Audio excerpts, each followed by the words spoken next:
Hey, Service Alliance community. Today's Service Alliance podcast is a very special one. We have a special guest, Tommy Mello from A1 Garage Doors. He is the author of the books Elevate and Home Service Millionaire.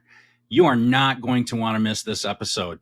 Tommy has a wealth of information. He has grown his business upwards of $200 million plus service business. You aren't going to believe everything that he's got to share. He's going to drop so many nuggets, you won't believe it. So if you're ready to learn, grow your business, learn from Tommy, let's get into it. You're listening to the Service Alliance Group podcast, your premier destination for everything in the home service industry. Subscribe to our channel for business insights, education, and exclusive interviews with top home service industry experts. All right. We are here with Tommy Mello. Thank you for joining us. We appreciate your time. We know you're super busy. So, how are you doing? First question, with your body fat percentage? It's coming down, man. I mean, it's going good. I got these crazy tan lines, but I went golfing in Traverse City, Michigan with about 25 guys. But I'm hitting about 15,000 steps minimum a day. I'm intermittent fasting. I'm shooting for 7.5 hours sleep, which for some of us, that's crazy, but I've hit it the last few nights. Just one day at a time. It's like anything else. As you don't see the results, it took years to gain the body fat. We all want it done in 30 days, but you know what? It's shaving off. Like, I've invested a lot in mine. I'll tell you that. Yeah, it's fun. Literally at the end of the day, I'll tell you what, the body fat's one thing, the sleep's one thing, but the way I feel, I think every person should have an opportunity to feel this euphoric feeling throughout the day, and where your body's hitting on all cylinders, because your body is important. And what does it say when you're in a plane and the stewardess comes out and says, when the mask struck down, put one over your own face before you help other people? As business owners, we're the last person we usually help. And when you're running your body correctly, you're getting the sleep, you're getting the right water, and you're doing the right supplementation, and you got accountability, all of a sudden, to be able to smile in the mirror is like the most amazing thing. It just makes you feel different. And I think that, my goal is to see everybody winning. And the biggest win is if you feel good about yourself. Sorry. Yeah, I threw that out there because I was in a mastermind last week with someone Jody Underhill. Yeah. And I told him, he pulled out your Elevate book and he's like talking about it. And I'm like, oh, I'm interviewing him next week. He's like, oh, you got to ask him this, throw him off, So it was kind of fun. So speaking of Elevate, obviously we've read it. We love it. We have a book club, and EJ, do you want to talk more about that? And Yeah. So about 2 years ago, we started a book club inside of our Service Alliance group, and we got about a dozen people that participate on and off. And we've picked different business type books. Some of them are loosely just motivational, but a lot of them are business leadership. And this cycle was my turn to lead the book. And I had just finished reading Elevate, and I knew exactly what book we needed to do next. So with that, I did the audio book, and then I've listened to it, each chapter at least 5 to 10 times. And we're leading this discussion. So we've got a lot of things that we want to talk about with that. But before that, I want to get you started talking a little bit more personally. I watched your Q&A that's been coming out each week. Last week, you were speaking about purpose and being present in your life at the very beginning of the episode. And I was really connecting with that. I noticed you talk about spending time with your family and your dad a lot.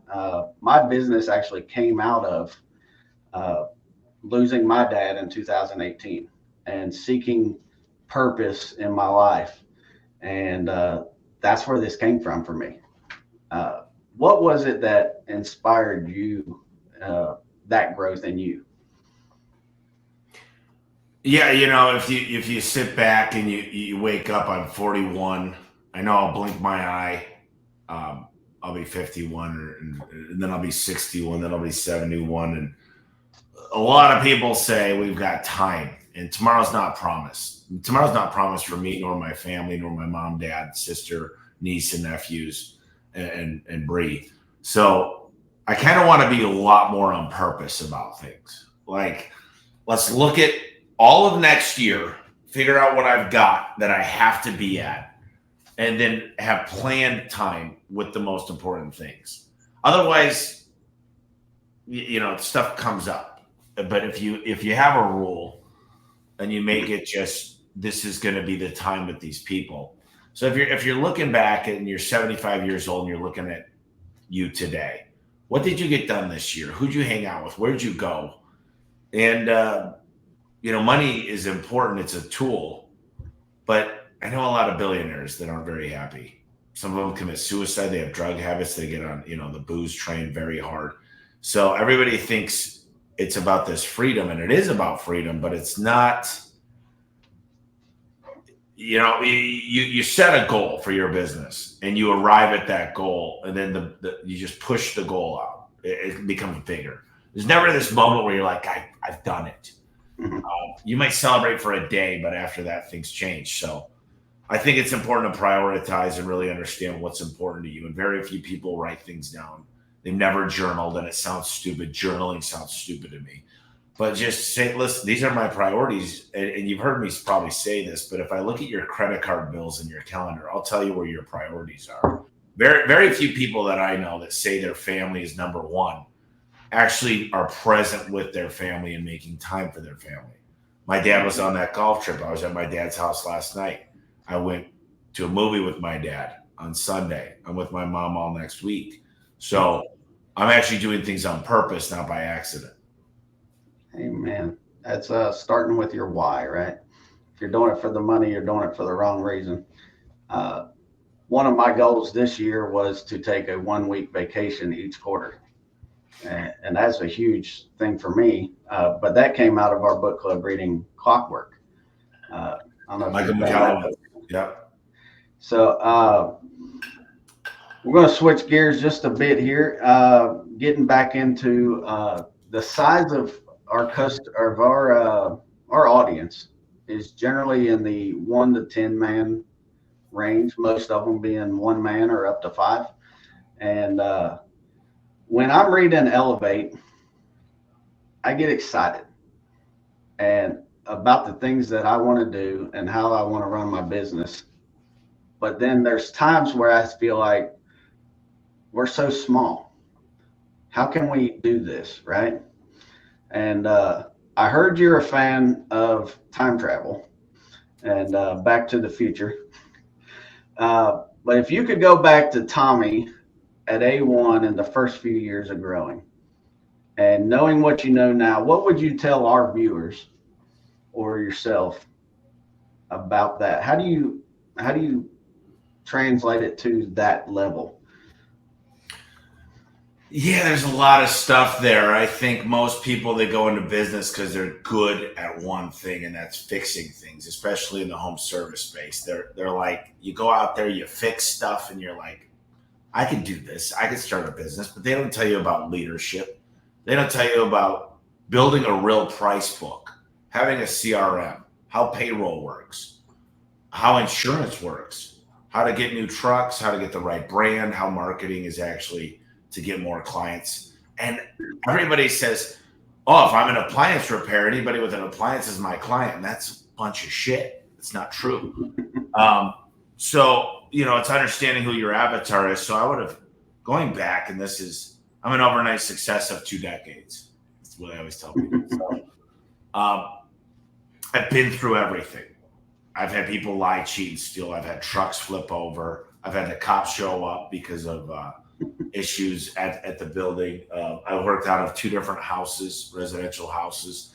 I mean, I had to buy used trucks under $2,000. I never had a professional rep the first 7 years. So I'm pretty good at understanding where people are coming from. And they say, well, it's easy for you to say, but they don't know I lived at the apartments with the technicians when they were training for 4 years.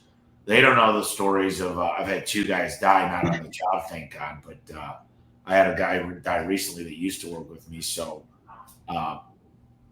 I know what goes on. No one ever gave me anything. No one gave me money. I didn't have help from my parents. Nothing was like given. So first, I just wanted to define the box I'm in, that I've been where you guys are at. Secondly, what I would say is when it comes to starting a business, there needs to be a plan. It almost needs to be intentional. And I was kind of letting day by day, checked what was in the bank. There was money, it just seemed like there was no accounting strategy. There was no idea. Like Michael McAllister, there was no profit first that I could keep more money. A lot of things have happened. One of the things was, how did I build a price book? What I used to do is go fix the problem only. I don't believe in fixing the problem. I believe in giving options. And I don't judge a book by its cover. If you got bad landscape, just because you're in a rich, big house doesn't mean you're going to get a set of different options. It's really a lot of prejudice that goes into that. And I didn't realize that at the time. So the biggest thing I would say is I'm worth more. And I would design a business that flourishes based on the price book. And that's how I come up with my compensation programs. And there's a lot to unpack there if we want to do that. But most people, they look at what is everybody else doing in the marketplace? What do they charge for this? What do they charge for that? And I'll do a little bit more and charge a little bit less when the people that are actually copying, they're chasing after, are about to go bankrupt. So you got to add up what your total amount of bills are to run a nice business with the right CRM and make a profit. Now, here's the biggest misconception. If you're paying yourself $150,000 a year, your business is still worth $0 because you need to pay yourself a W-2 of 150, and the business's profit is where you get that multiple. And it sounds like people are like, well, you don't even know I got 20,000 customers in my database. Yeah, that's worth shit. It's worth nothing. I don't want it. I don't want your headaches. I don't want your cheap customers. I don't want your old vans. Your business is worth $0. If you cannot make a huge profit over paying yourself 6 figures, then your business is worth $0. If it depends on you, when you go out of town for a month and it doesn't run correctly, your business is severely discounted. So I obsessed over marketing for the right clients, and then I obsessed in later years over getting the right people on the team. And I met a guy named Al Levy in 2017, the 7-power contractor, who taught me about manual standard operating procedures, checklists, to make sure I had the right org chart, the right depth chart, to make sure that the business was organized in a way that it was hard to get to me. And the 8 steps of delegation. Without meeting him, through pure grit and a lot of tenacity, I got to 17 million. I just wasn't keeping much of that money. I always thought if I make enough revenue, the profit will come. And I always say revenues for vanity and profits for sanity. Profit is the most important thing in your business. And you're better off going to work for somebody if you can't figure out a way to become extremely profitable within the next 3 years. I'll say that. So how do you, going back to when you were, by yourself, just starting your business, what was the tipping point that made you say, I need to change? I need to start adding bodies. I need help. I need to start actually growing. And what was the tipping point where you started looking at your job that you created and said, I need to turn this into an actual profitable business? Oh, those are 2 different times. I was able to generate leads my whole life. And I think most business owners, if you're any good at all, you're given good work, you can generate referrals. Most people, they generate referrals with the wrong clients. They go to realtors that want stuff done for nothing, property managers, home warranty companies. And you're never going to make money, real money, doing that. you don't have to do any marketing. So you're like, oh, I get all these leads. But when you got a lot of leads, you got to hire people because you can't run them all yourself. So I figured it took a long time to find somebody that I actually believed could do better than me in the field, which I got lucky that happened. Otherwise, I probably might still be in a truck saying I'm the best one. The ability to coach and recruit people is probably one of the hardest things for a sole entrepreneur because they want to pay them like shit. They want to pay them $14 an hour for the next 2 years. And they say, well, eventually you'll make 60 or 70,000. And maybe one day you can hit six figures if you work 60. It reminds me of the guy that walks out on a job site and tells the guy, and he pulls up in his new Lamborghini, and the guy says, where did you get that? And he goes, oh, listen, if you work hard and do everything you need to do, I'll have a new one next year. But at the same time, I will say this, like, technicians need to be able to make six figures. And most people don't value themselves. Most business owners say, I can never charge those prices. Yeah, those are like I used to be a loser. They get on Facebook, they get on the groups, and they brag about how they're cheaper than everybody, but yet they shit on their employees. They pride themselves on holding everybody down into an apartment, into a bad neighborhood, never being able. And they say, well, you don't know like it is, Tom. You don't even understand. They don't invest in their brand. They don't invest in kick charge like Dan Antonelli. And they try to give me this lip service and tell me that I don't understand. You don't know my market. You don't know my competition. I'm in 20 states, 40 markets. I've proven over and over again, and I'm in an industry that was just like appliance repair. I literally had to change the perception of this industry and start coaching other companies and get into rooms and talk about you don't have to be the cheapest. You're allowed to make money. And no one really liked that. They always prided themselves on the fact that they were just, oh yeah, we don't charge, we don't fix, we don't do things people don't need. What do you mean?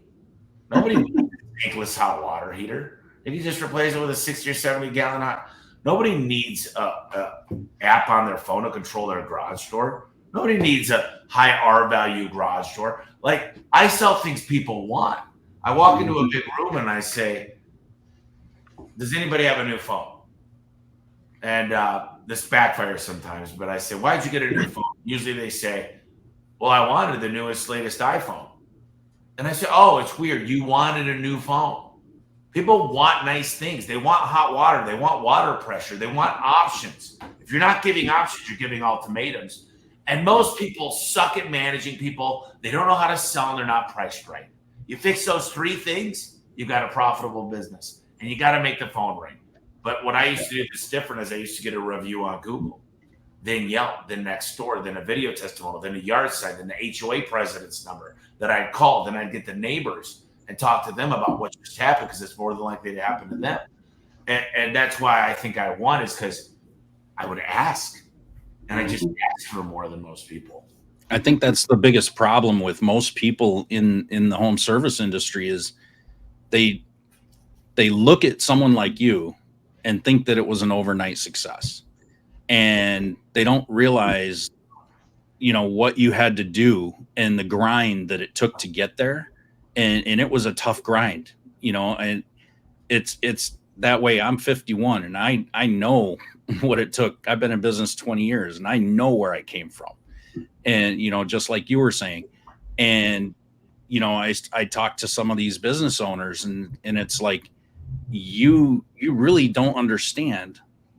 You have to do what other people aren't willing to do to get what they want.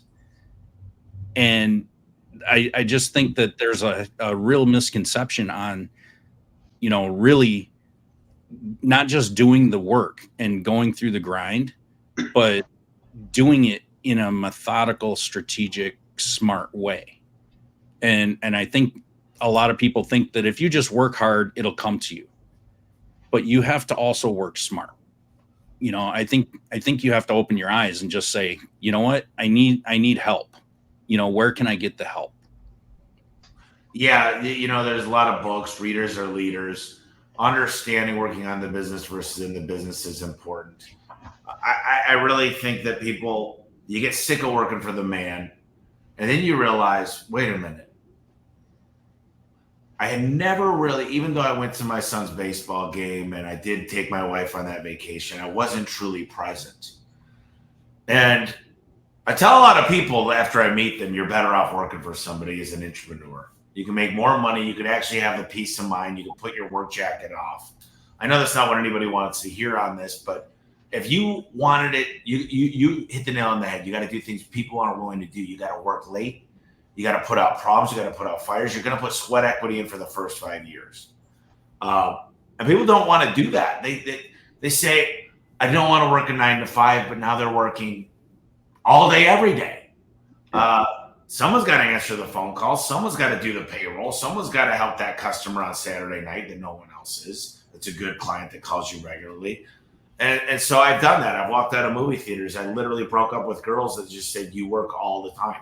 You literally don't make time for me. I said, sure, fine, bye. This is more important. So, there's 10,000 baby boomers retiring each day. 12% of them own a business. And the large, vast majority of them don't have anybody to leave the business to. None of your kids want your business. They've seen what it did to mom and dad. So why don't you build a business that's worth a lot of money that you could sell? There's a great book by John Morello called Built to Sell. And it's reverse engineering the numbers into profit. And the other thing I see that every person's guilty of is you start finally making money. You're starting to make a profit, and all of a sudden this inclination is into your brain. It says, well, I deserve a Harley to go to Sturgis. We worked hard. And you divest out of the one thing that's finally the fruit's starting. You've watered this tree. The fruit's finally starting to come out, these little pieces of fruit. And it's a small tree. And all of a sudden you're plucking all the fruit. You stopped watering it. And if you just started really letting it grow and reinvesting into the one thing that's paying you dividends instead of you deserve, things would change dramatically because now you've got money to work with. The sweat equity's been poured into the business.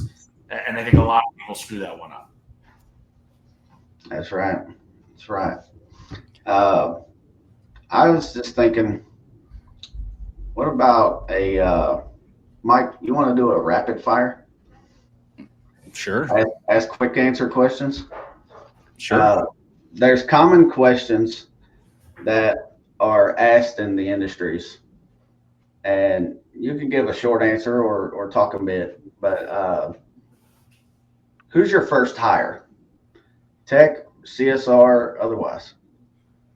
Well, very quickly, your first hire is you grab an old-fashioned notebook with a calendar and you write down everything you do in a day for 2 weeks. You highlight all the things that are minimum wage tasks and you hire somebody to stop you from doing minimum wage tasks. And from now on, you take a video camera out, you get a kid or wife or a husband or your neighbor to start recording you doing these tasks. And you build a quick manual on all the things you're wasting your time with that is monotonous bullshit. You got to buy back your time and do the things that you love to do or do the things that only you can do.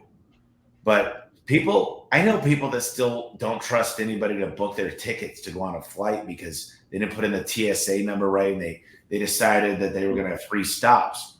Well, you're the bad trainer. You're the problem. You weren't able to take the time because you're so busy doing the work, putting out the fires. You never decided to train anybody because to you, it's common sense. So, yeah, I think you buy back your lowest hanging fruit, which is minimum wage tasks. I think a lot of people are afraid to do that because no one's going to do it as well as they do. But I tell everybody, if you get somebody that can do it 80% of the way that you do it, and let them do their own 20% remaining, you still gain back 80% of your time for that task, at least. Well, ask yourself this, Mike. There's a book by Darren Hardy that he wrote down 100 things he wanted in a woman. And he read this list out loud, the perfect woman. And he says to himself, there's no way I could get a woman like this. She's too amazing. Like I don't deserve a woman like this. So he wrote down 100 things he would need to become. Mm-hmm. And when I read that book, I wrote down 30 things I would need to become to attract the talent that I need to not make those mistakes, to not just do 80% of the way there. I would never work for 90% of the assholes out there with a soul out. You know, they're assholes. They don't discuss things. They never ask about my day. They don't care about me. They never offer me lunch. They always reprimand and they're slapping the desk and telling me how I screwed up. They can't attract talent. No one will want to work for them because they're grumpy, they're angry, they point the finger. Like, you got to check on what you need to become to attract the people you want, and smile more and say, how are you? How are the kids? I know we made a mistake there. Let's not make the same mistake twice. It's all good. Don't worry about it, because I make mistakes. And when I got comfortable with my leaders making mistakes, but as long as they learn from them, man, we started growing way faster, because all of a sudden I didn't need to be in the mix. All of a sudden people were self-regulating and they were running their own projects. And mistakes, for some reason, like when the guy backs in to the garage door, I remember being in the house a million times fixing it. He's like, dude, if my wife would have done this, I would have killed her. I'm an idiot. I hit the button and I backed out. Well, but it wasn't a big deal to him. He's like, dude, I feel stupid, but let's move on. If she would have done it, he would have screamed. He would have said, I can't believe you did this. Well, that's how business owners are. They are always pointing the finger going, I would have never made that mistake. But they make a lot of mistakes. They just don't even realize it. Allow people to fail every once in a while. Mm-hmm. Absolutely. And, so encourage the failure, right? So I embrace failure. I embrace it because, listen, everything's not going to go perfect. As long as you promise me you're going to learn and not make the same mistake twice, we're fine. I've had guys make $50,000 mistakes. It sucks. You're not fired. I've made huge mistakes. Just do me a favor. What are you going to do to stop this from happening again? Yeah, it's all about the intent and recovering and how you learn from that. Absolutely. So how do you create and maintain a positive culture that attracts and retains top talent? Yeah, so the number one thing you could do that anybody could do is start cooking, pick up a grill or a flat top and just pancakes, French toast, eggs and bacon, invite the families in once a week, let them start bonding with each other. Actually, when you go to Thanksgiving, whenever you go meet somebody that's important, you guys break bread and you catch up. Why don't we do that more at work? 72% of people say they won't leave their current workplace because they have best friends there. That's usually made outside of work because they're in their own vans. So they got to find time to meet up, whether that's going bowling, going and working out together, or just having lunch or breakfast together. So that's a really good one. Most people don't even know how to win when they work for a company. Like, how do I make more money? What are my goals? What does winning look like? How do I even get PTO? They don't even know how to do it. There's no place it's written down. It's like, oh yeah, you'll learn that as you go. It's like, where is the like in middle school, Mr. Dolan, our PE teacher, we learned how to play games, and on a one-sheeter, he'd hand us a one-sheeter, and it would say, here's how hockey works. There's 3 periods in hockey. This is what icing means. When you score a goal, which means the puck goes past the goalie into the net, that's 1 goal. And then we learn basketball. And we learn it for one day, play it for about a week. In business, no one says, here's how you win. Here's how you move up. Here's what good looks like.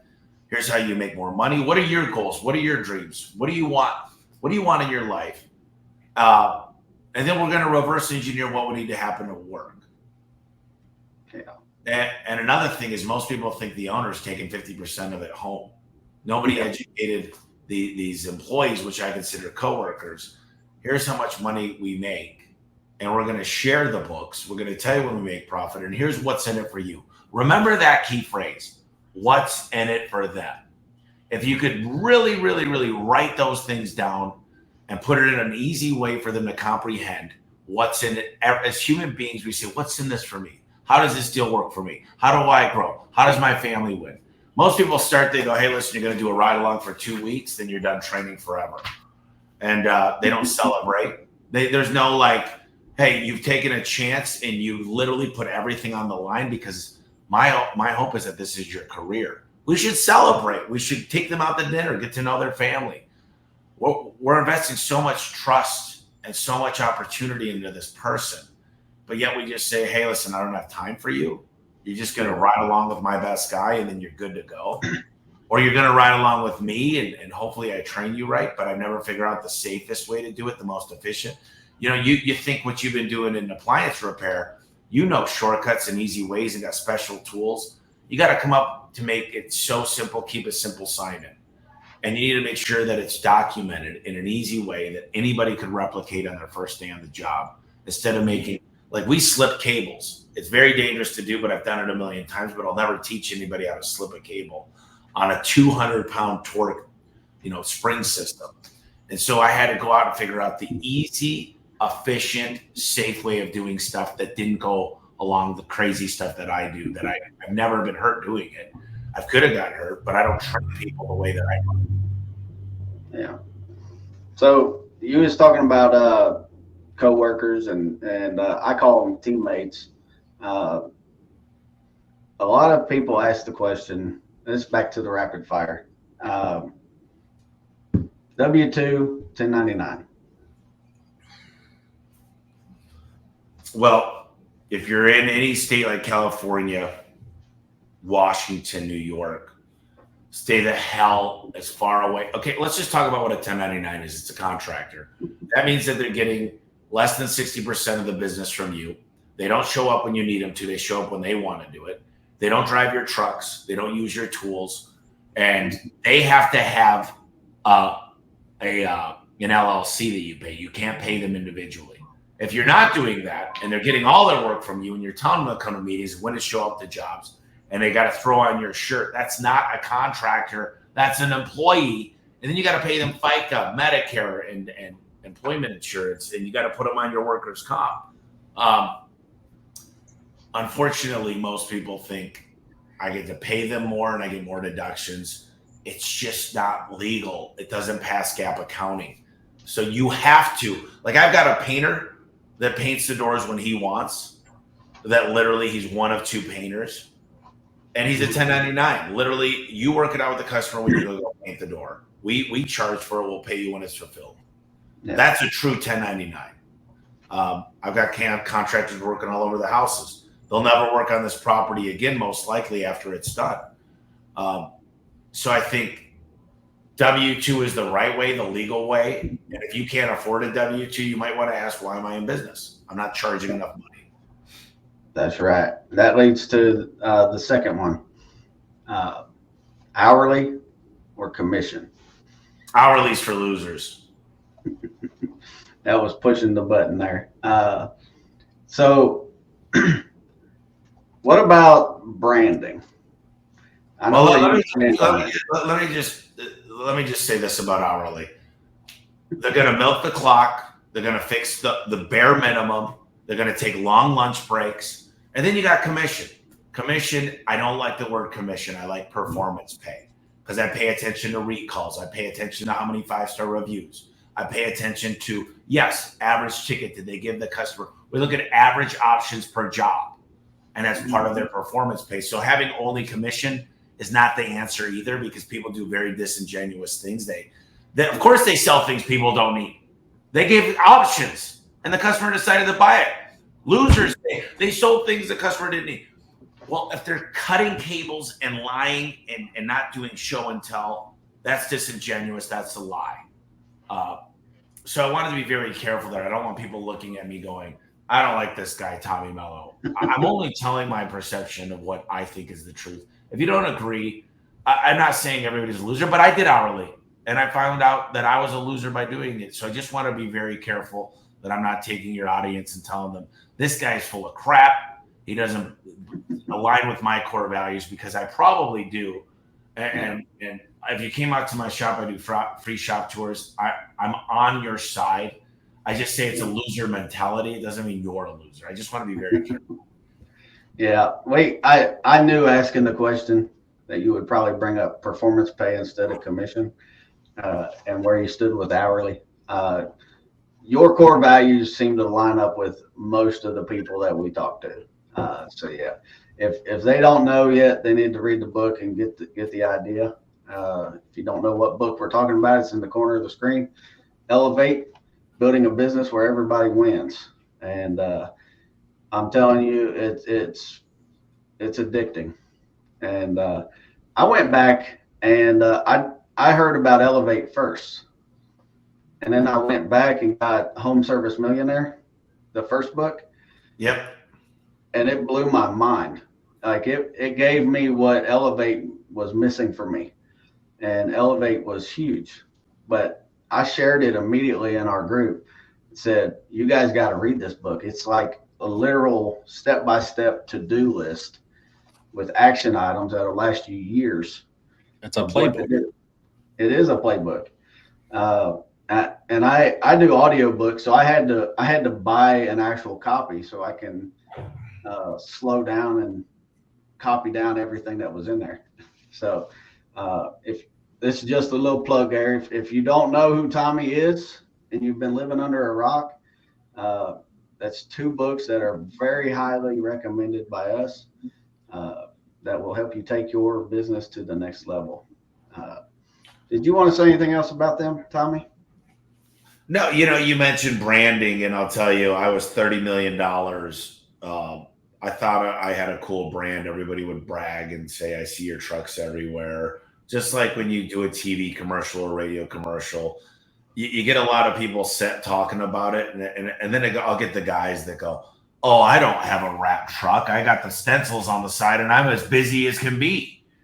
You must be super, super profitable, bringing in millions of profit if you don't think branding matters. Because that was $30 million when I branded correctly through Kick Charge. And it was a big investment. I didn't say cost. Realize when I talk about certain things, I don't say it cost me. I say I invested. What happened after I branded correctly? And everything, not only my truck, but my website, my yard signs, my billboards, my flyers, my stickers, everything, my business cards had this omni approach. It felt like the same company. Not only did customers spend more money and decide to book with my company over all the competition, but they spent more money. I started attracting affluent clientele. And the biggest thing is people stopped quitting. That people were lined up to work for me. They were like, I love your brand. I see you everywhere. It's a brand I could get behind. It doesn't have the BBB and Yelp. And this is the worst thing people do. They put everything they do like appliance.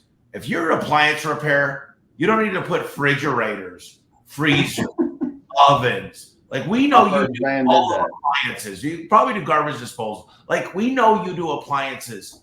To have all these bullets, it's convoluted. And I'm like, I didn't know this stuff. Thank God I found Dan Antonelli and the brand. Everybody, if you go on to kickchargecreative.com or look up Dan Antonelli, he's got case studies of people growing 4,100%, 6,700% in a matter of under 2 years. And so I know branding is the clients you attract and the internal clients which are your employees or your coworkers that you attract. And so branding, I believe, is the basis of how a company starts. People are like, I'm not going to spend the money. You're not going to spend the investment on the rest of your life. You're not going to spend this money on the rest of your life. Like the one thing, your number one asset in life, you're not going to give it a good brand. Like it makes no sense to me, but I was there. I didn't want to spend the money. I pulled the trigger and man, I'll never look back. It's the first thing I do. And I invested in a business recently and he's like, I don't want to spend that kind of money. I'm like, then you're not my business partner. Give me my money back. I don't want to do business with somebody that doesn't want to invest into their brand, period. Amen. And it's your book that has me in the middle of a rebrand right now. And why I've been studying on Dan Antonelli as well. So thank you for that. I had been previously reluctant to spend more than $500 or $1,000 on decals on a van. Like I thought my vans looked good, and I was bragging that it was less than $1,000. But seeing what it actually does, I'm feeling it, and I can't wait to get my stuff done. Now I know I'm kind of hogging here, Mike, but I got 2 more questions that I already have down. Do you have any before I go? No, go ahead. Sorry. I can rock out a little bit longer if you guys want. We got time. I got well, we asked our book club if they had any questions. And I got one from Jenny Seeley. And you see the logo down here in the corner, out That's Outcome Academy. She's got her own business coaching going on now, but her and her husband actually own an appliance repair company in North Carolina. And she says, as we begin to grow our teams, how can we maintain the level of personal connection with our team members that we think is so important? We understand techniques like a company newsletter and such to help them feel engaged, but how can you stay truly connected so they know we care about them as individuals? Her context of that is, as we grow in our territories, our employees or teammates become more remote. And how do you maintain that connection as you grow, that they know you care? Well, we have a daily morning mojo call for 15 minutes and a secondary product specialist call for 15 minutes. They get to hear my voice every day. We got a Thursday meeting that's an hour long that I run 30 minutes of that. I show up to work every day, including weekends most of the time. I fly into new markets, but my job is to train leaders. Just like in the military, when you start the military, you move up, there's different roles. Every single commander and chief and whatever the roles are, you've got to train leadership so that you're not always the person. You still got to show face. You still got to take people out. You got to make them feel special. You've got to have I always say no one should have more than 5 or 6 direct reports. Jesus had 12 disciples and he's the Lord. So he's pretty good at this. So understanding how to structure your business to where there's a certain amount of direct reports that get to keep that close relationship, but you can't be everything to everybody. But you got to have check-ins, and whether that's monthly, quarterly, but it's not some type of performance improvement plan type stuff. Just showing face, check it. A letter, a text message goes a long way. And just having a database of like their kids' names, their anniversary dates, their wife's names, and just doing something not at Christmas, not on Valentine's Day, just every once in a while when no one's expecting it. And by the way, money is not a good tool. Giving someone a $500 bonus, they're going to go spend that on their electric bill. They're going to pay a mortgage payment. They're going to do something. But if you give them like a pair of shoes, if they're a jogger, every time they put that pair of shoes on, they're going to think of you. Find something that's non-perishable, not chocolate, and something they can put in their office, something they could share with their kids. Maybe if this is perishable in a way, but if their kids love, a band, just get them tickets for $75 each, $150, and it doesn't always need to be gifts. Sometimes people just want a little letter. You take a little sheet of paper and put it on their thing and say, I was just thinking about you and how important you are. Want to let you know I love you. I don't get a chance to see you very often, but you're important. And then just throw it on their computer. It doesn't take a whole lot. People always say, I can't afford to do the things you do. I'm like, you could afford Bisquick and making pancakes. You could afford to write a little thank you letter or a text message or a video on their birthday. And when you're smaller, if you can't do it now, here's what I tell people. If you can't save money at $40,000 a year, you're not going to save money at 100. If you can't do it when you got 5 or 10 members, you're not going to be able to do it when you got 25. But when you get good at it, it's easy to scale. That's good stuff. That's good. Thank you. The question we had also from the group is, again, we're reading Elevate.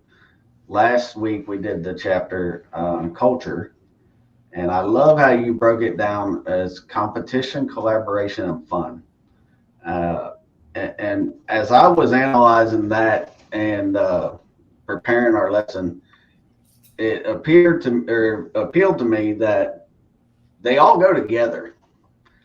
Competition without fun is not friendly, right? It's not good for the company.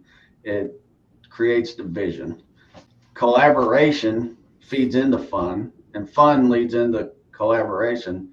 They all go together. And I love how you made that part of the culture. And my question for you is, where I have 2 techs other than me, and I want to create a competition, I'm in the competition. Maybe I shouldn't be. But what do we do to reward the ones? Like you talked about your Pinnacle Club. Yep. is it weird if one person gets the Pinnacle Club and the other doesn't? Or how do we structure that at this small scale while we're trying to grow? Because I'm bought in. Yeah, I wouldn't do a Pinnacle Club. I would do something more like a friendly. Like, first of all, we all wear these bracelets, aspire to be number one, and I hire people that like to win. That literally, if you sit down with me in a room and you say, I don't really care who wins or loses, as long as I got food on my plate and a roof over my head, you're not going to be able to get the role that I want you to be in. I mean, quite frankly, I want people that are like, listen, it's weird. My manager called me up a couple months ago and said, dude, every time we have a competition, these guys do really, really great, but that behavior doesn't stick always like we want. And I'm like, because it's constant. It's allowing them to know. I only get on calls and talk about the wins. On one-on-ones is where we talk about opportunities to improve. But when you're with a couple other people, you say, all right, today, guys, we're going to have a competition this week. Whoever gets the highest sales, and I would just do a quick, easy point system. If you get the highest sales, you get a point. Every ticket over this amount, you get a point. I'd run it more like that. And if you're able, like the first thing I would do if I was in appliances is I would build a checklist. And actually, we've got an app that we've been working on that I could actually probably let you guys pilot. We should talk about that. But you should go in and look at the garbage disposal. You should look at every single freaking thing in that house. And you should give options and say, while I'm here, there's rust in the hot water heater. It's gonna blow. Like the competition should be getting the behaviors that they're not necessarily always doing. Like if you're always selling one thing, don't do a competition on it because they're already automatically doing that. You do things to break their behavior to get them to go above and beyond, and you recognize that stuff. And when there's only a few guys, it's so easy to do because you can call each other after every job, and you can say, "Hey, dude, I was able to get 3. They called out for this, and I was able to look at this, and this." You know who does that really well is the automotive industry. You go in for an oil change, they've got a checklist. They're checking your tires. They're checking, your rear end gear lube. They're checking, your transmission. They're checking all these different things. So it's an excellent point that you bring up to check all these other different things because the homeowners don't pay attention to a lot of things and you're the expert and they're relying on you to check things, right? And if you can identify some issues, then it's easy. A lot of people just say, oh, is there anything else I can handle for you today? Well, if the homeowner doesn't know what needs to be handled, of course, they're not going to say anything.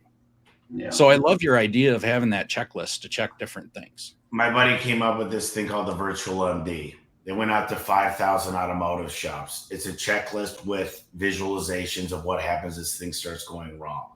The average automotive shop increased their sales by 40%.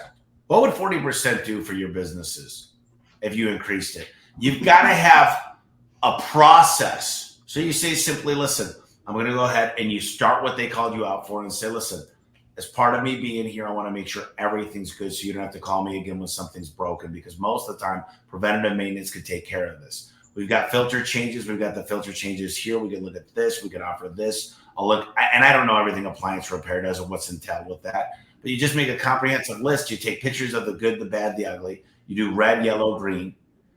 Green means everything's good to go. Yellow means this is serious. And red means let's probably either replace it or because one thing with appliances is this is ridiculous.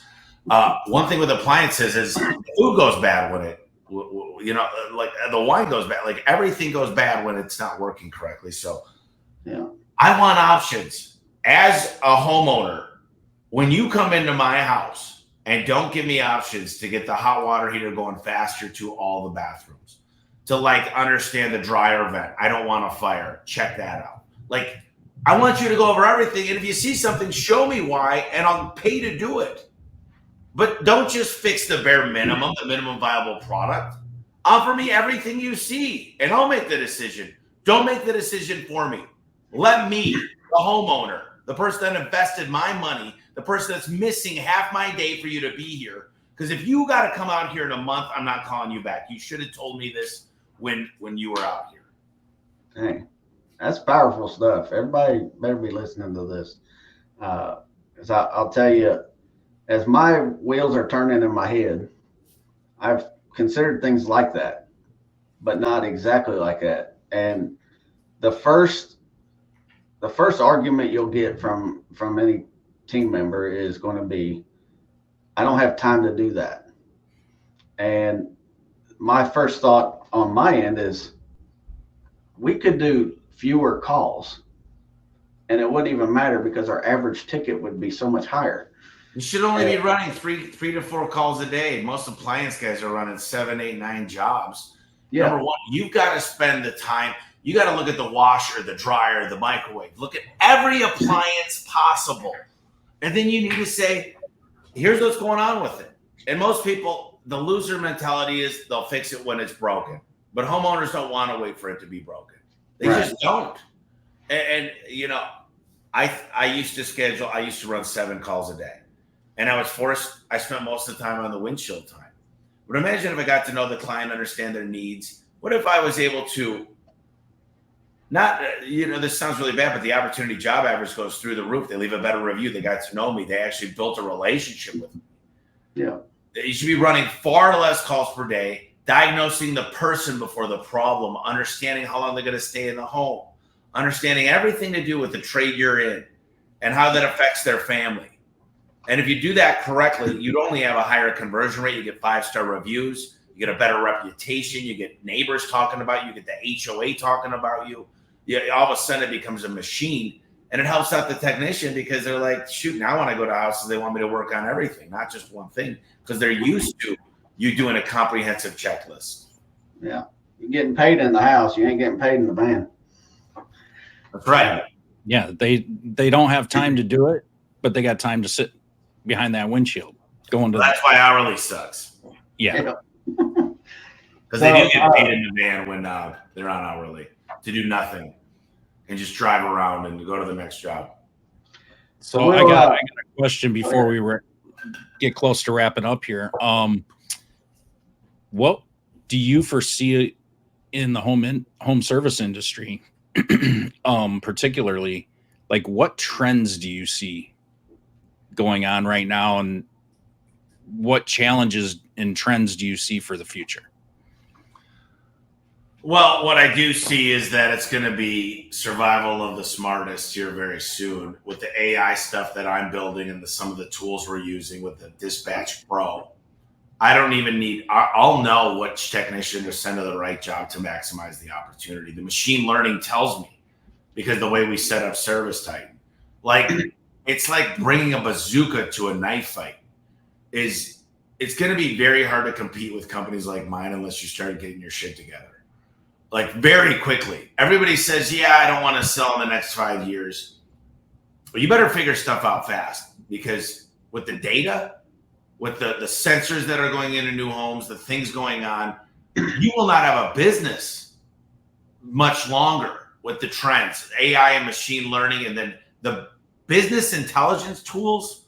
Like I know buddies of mine that take into consideration the humidity in the air and know when to do their marketing and adjust their PPC campaign. And you can bring in all these different things that most people are like, what the hell's Power BI or Domo?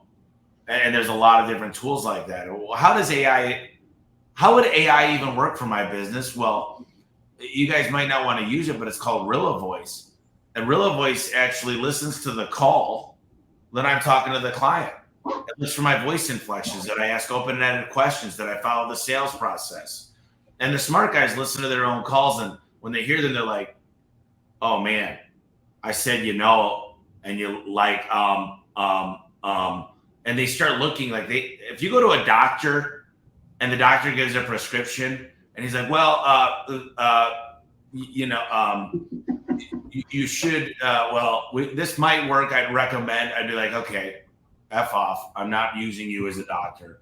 The doctor looks at you and says, all right, Tommy, I've looked at everything. You're not drinking. You're not smoking. You're working out. I've done my test. Here's exactly what you need. They assume to sell. They say, what's closer, Walmart or Walgreens or CVS? And they write the prescription. And for some reason, so when you got these tools, it's like you're not playing the same game.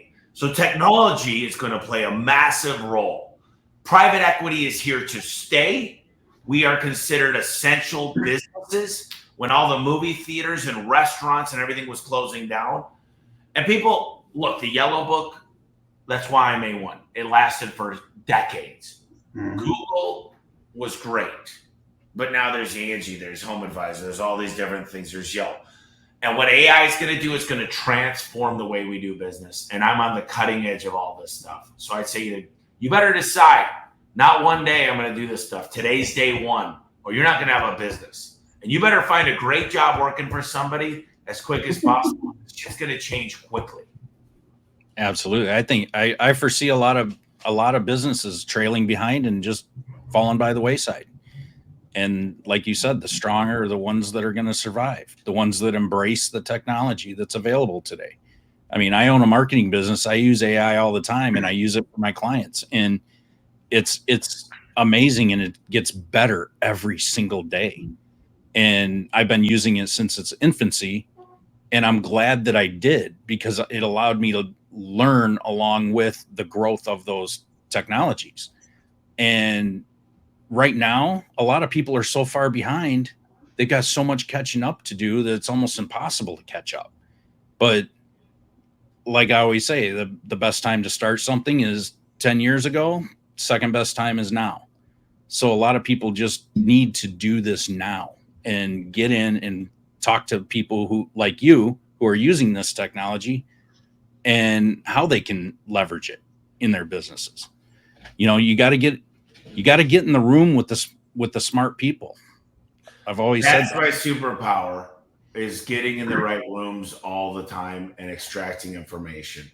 I extract it, but the difference thing, like I put on events, I've got a newsletter, I do shop tours, and I know that very few people in that room are actually capable of implementing. They go back and they start firefighting again, and they got all this energy for the first 2 weeks, and then it goes right back into status quo.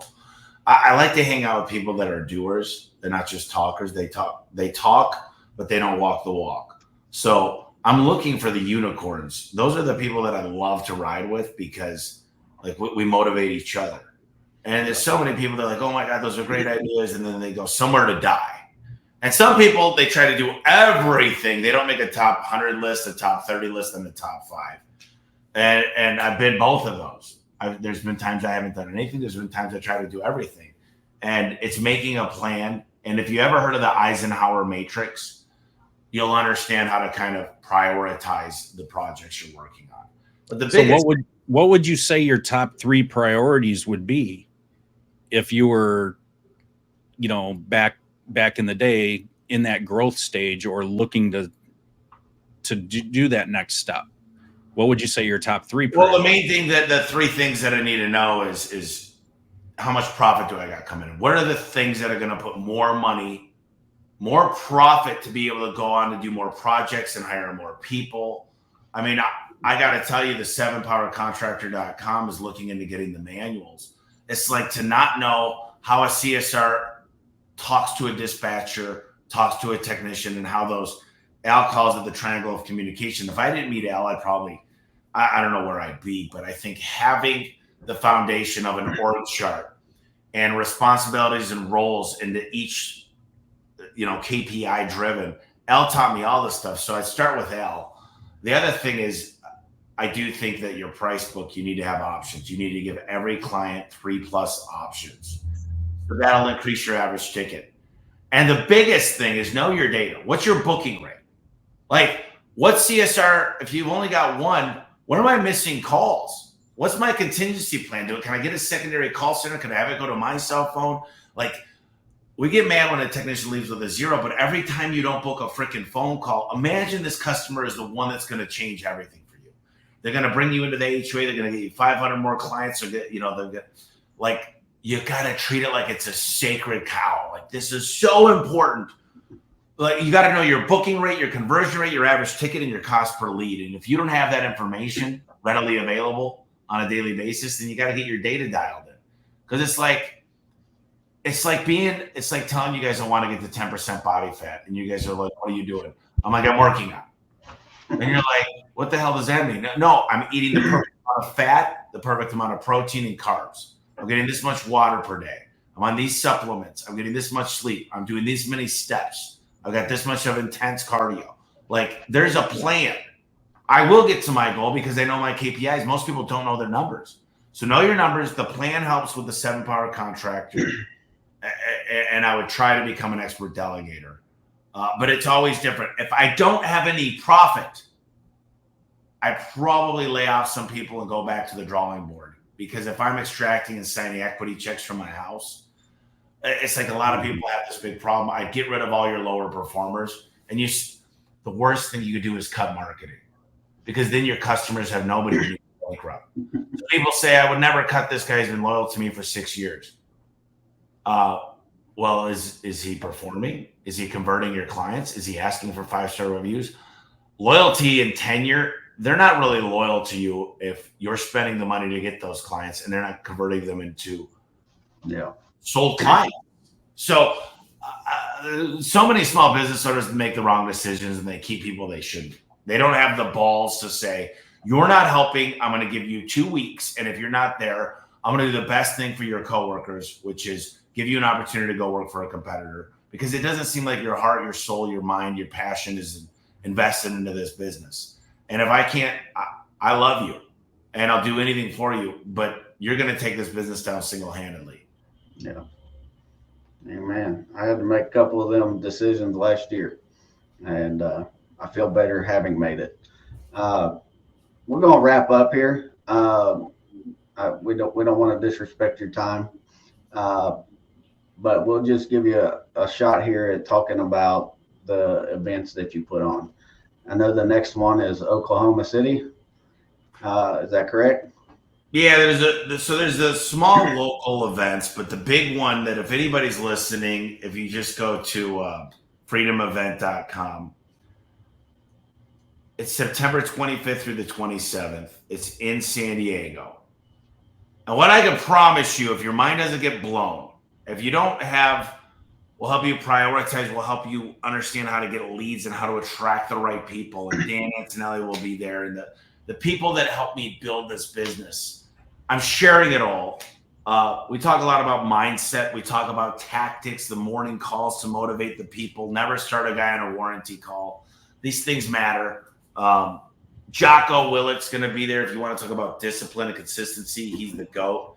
Ellen Rohr, if your financials are not in order, you don't know what gap accounting is. And she started out in the plumbing industry. And she wrote a book called Where Did the Money Go? I've got Darius Livers, one of the best people in the world in home service, just the GOAT.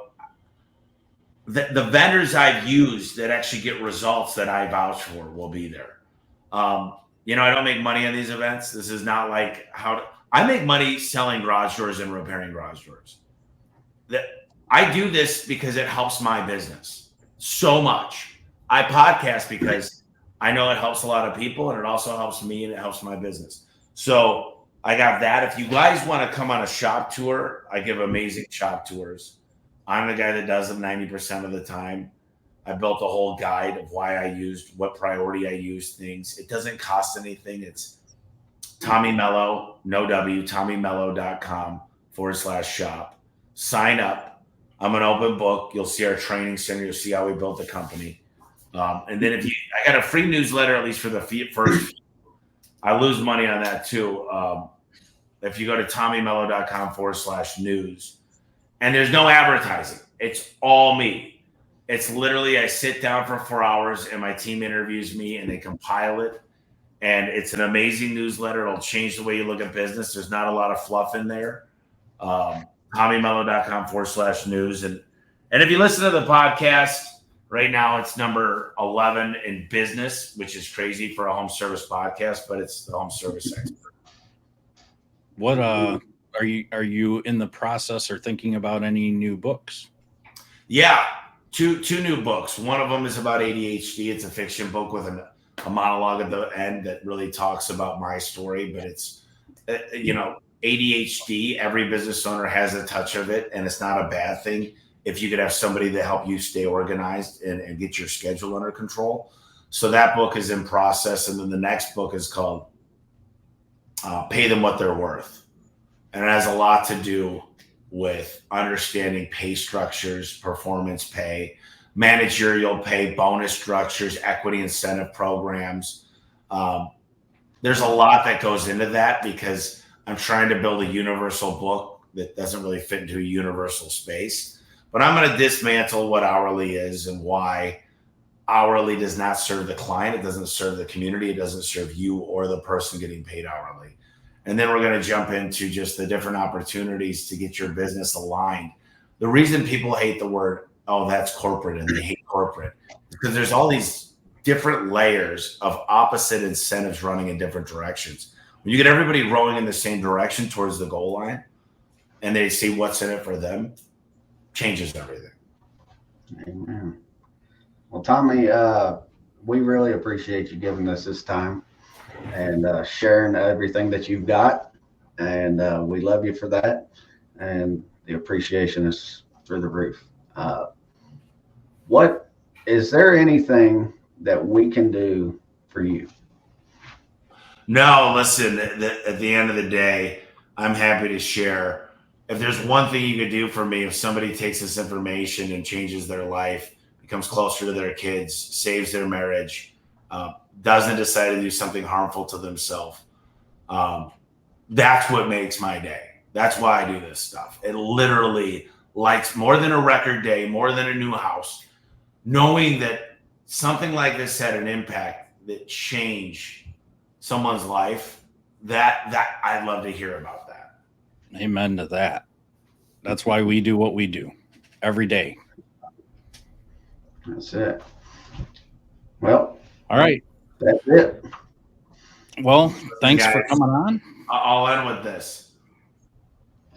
If you just take the time to work on the business, the old E-myth, there's somebody doing it right. Success leaves clues. I want you guys to remember this one thing. You want to figure out how to be a better leader. Go talk to somebody where you see all their employees are happy. You want to learn to be a better father? Go talk to kids that actually love their parents, that show up and they come home from school and they eat dinner together. You want to learn to get to the top of Google? Search another industry in your market. Go talk to the guy that's number one on Google. You want to learn how to dominate Yelp? Success leaves clues. All you got to do is ask. ASK. Quit trying to reinvent the wheel. Go learn from somebody that's already been where you want to go, and it'll happen overnight. If you want to reinvent the wheel, you'll spend the next couple decades. So just ask, and it shall be granted. Simple. We don't ask enough in our lives at all. I used to ask my kids this every single time they came home from school. And I'm like, did anybody change your life today? And sometimes they'd say no. I'm like, did you change anybody's life today? So I appreciate you coming on and hopefully changing some lives today. Absolutely. Thanks for tuning in to the Service Alliance Group podcast. Make sure you visit our website at servicealliancegroup.com for home service business resources.